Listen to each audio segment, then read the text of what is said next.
News 18 India. आप सभी जानते हैं आज बजट पेश किया गया। बजट की 5 बड़ी बातें एक बार आपको जल्दी से बता देते हैं। मोदी सरकार ने 2024-25 के बजट में पीएम आवास योजना में 2 करोड़ और मकान बनाने का लक्ष्य रख दिया है। मतलब समझिए, जो लोग किराए के घरों में या फिर झुग्गी झोपड़ियों में रहते हैं, सरकार सबसे पहले उन्हें उनके घरों में शिफ्ट करना चाहती है। अब तक 3 करोड़ घर बनाए जा चुके हैं। 2 करोड़ घर अगले 5 सालों में और बनाए जाएंगे। नंबर 1। नंबर 2, आयुष्मान भारत योजना के तहत स्वास्थ्य देखरेख में सभी आशा कार्यकर्ताओं, आंगनवाड़ी कार्यकर्ताओं और सहायिकाओं को भी इसमें शामिल कर लिया जाएगा। नंबर 2। नंबर 3, छतों पर, ध्यान से सुनिएगा, छतों पर सोलर सिस्टम लगाने से 1 करोड़ परिवार प्रत्येक महीने 300 यूनिट तक निःशुल्क बिजली प्राप्त कर सकेंगे। नंबर 4, मोदी सरकार में 1 करोड़ महिलाएं पहले ही लखपति दीदी बन चुकी है। इस लक्ष्य को 2 करोड़ से बढ़ाकर 3 करोड़ करने का निर्णय अब ले लिया गया, यानी कि 1 करोड़ और महिलाओं को लखपति बनाने का टारगेट है।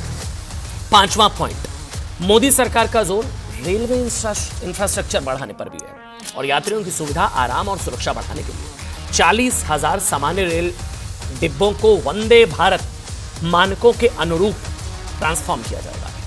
लेकिन सबसे ज्यादा चर्चा जानते हैं किस बात की है? वही होता है कि आमतौर पर जब चुनाव सर पर होते हैं ना, तो ऐसे समय में अगर सत्ताधारी पार्टी बजट पेश करती है तो उसमें इन बातों का ध्यान रखा जाता है कि भाई लोक लुभावन हो बजट, अधिक से अधिक लोक लुभावन, मतलब वोट वाला बजट हो, ऐसा बजट हो जो वोटर को पसंद आए और चुनाव में सत्ताधारी दल को ज्यादा से ज्यादा वोट मिले। इसलिए ऐसे बजट में कई मुफ्त वाली योजनाओं की घोषणा की जाती है, रेवड़ियां। लेकिन रेवड़ी से पहले राष्ट्र। मोदी सरकार का यह बजट भरोसे वाला बजट रहा। मतलब सरकार को अपनी वापसी पर पूरा भरोसा है, हैट्रिक की गारंटी पर पूरा भरोसा है और इसलिए कोई लोक लुभावन की जरूरत नहीं। इस बजट में उसकी भी छाप मिलती है, क्योंकि मोदी सरकार के इस बजट में ना तो मुफ्त वाली योजनाओं की घोषणा की गई, ना ही किसी तरह के रेवड़ी कल्चर को बढ़ावा दिया गया। इसलिए विरोधी पार्टियां जब ये आरोप लगा रही है कि इस बजट में जनता को कुछ नहीं मिला, तो बीजेपी का कहना है कि यह बजट देश के विकास को ध्यान में रखकर तैयार किया गया। पीएम मोदी अक्सर देश में 4 जातियों की बात करते हैं: युवा, गरीब, किसान, महिलाएं। आज मोदी सरकार के बजट में भी पूरी तरह इन 4 वर्गों पर फोकस रहा। आपको याद होगा कुछ दिनों पहले ही प्रधानमंत्री ने लोगों से अपील की थी कि वो अपनी छुट्टियां बिताने के लिए ना लक्षद्वीप जाएं। आज के बजट से लक्षद्वीप या चीन को बड़ा झटका लगा होगा। मालदीव में जाने की बजाय उन्होंने कहा था भाई आप लक्षद्वीप जाने की बात उन्होंने की थी। उन्होंने मालदीव का जिक्र नहीं किया था। वैसे भारत के लक्षद्वीप जैसे आइलैंड में जाएं, जिससे देश में पर्यटन का विकास हो।